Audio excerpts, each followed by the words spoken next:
Today on DadActual, we'll be showing you how to make an interview background.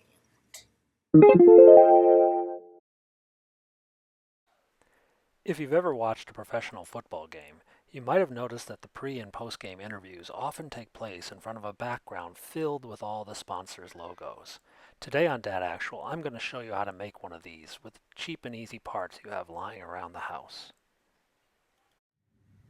I purchased some foam cardboard at a local art supply store for just a few dollars. This one's probably about 3 feet by 2 feet. They had bigger ones, but I just couldn't get them home from the store. I then also bought some nice photo paper, grabbed a scissors and of course a glue stick. And then I went out on the internet and I found the logos that I needed. These are easy to find. They're all over the internet. You just pick the ones out you want and you can put them out on a sheet. After looking at several pictures on the internet, I determined that one piece of paper would have 2 logos at the top and 2 at the bottom. That was about the size that the professional boards were using. As it worked out, each logo was about 380 pixels by 260 pixels. So I put some guides into Photoshop and then I went about filling in Photoshop with the different images. One of the nice things about Photoshop is the layering function. Using layers will let you see all the logos that you've created at one time, and you can mix and match them across your board. So we start with the background, which has a 380 by 260 square set out in the guide, and then we just go in and add our different logos that we want to have. As we move along with the project, we can switch the logos to some of the other things that we have stored in the layers. Occasionally you'll have to make sure you hide one to bring up the other. But this can save you a tremendous amount of time, especially as you get going, as you can move left and right and bring up logos, take away logos, rearrange the positioning of logos, so you can have a board that looks a little bit with a variety. It doesn't look too much like a pattern. Once you have your drafts printed out, take them over to your board and see how it's going to look. You're going to want to avoid duplication, because the one thing I've noticed when looking at the real boards on the internet is that it's kind of a hodgepodge. It's not always exactly the same thing in the same place. Logos will be switched around and matched next to others at different times.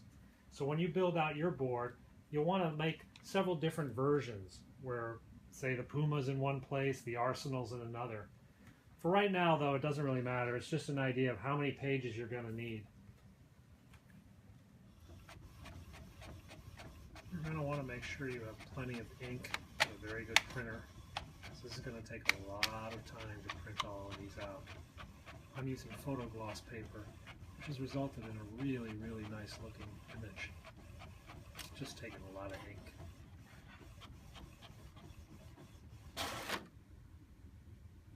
My printer actually has a problem in printing the colors on the lower half of the page is creating this line. So what I've been doing is I took a piece of paper and folded it in half lengthways and widthways, and I've been using that as a guide to cut out the pieces that I want to keep. These, for example, are good. Those I'm going to put in the recycling bin. Slowly it comes together. I have a lot of extra pieces because of some of the printing errors. I'll use those to fill in down at the bottom, which won't be on the camera as much. Well, it's taken a bit of time and effort, but as you can see, the semi-finished product is looking quite interesting. Now I'm going to go through and make sure that I don't have any duplications. No Arsenal logos next to Arsenal logos, no Pumas next to Pumas, as best as I can before I start to move on to attaching to the foam cardboard. We use simple glue sticks to glue the paper that we had printed onto the foam cardboard.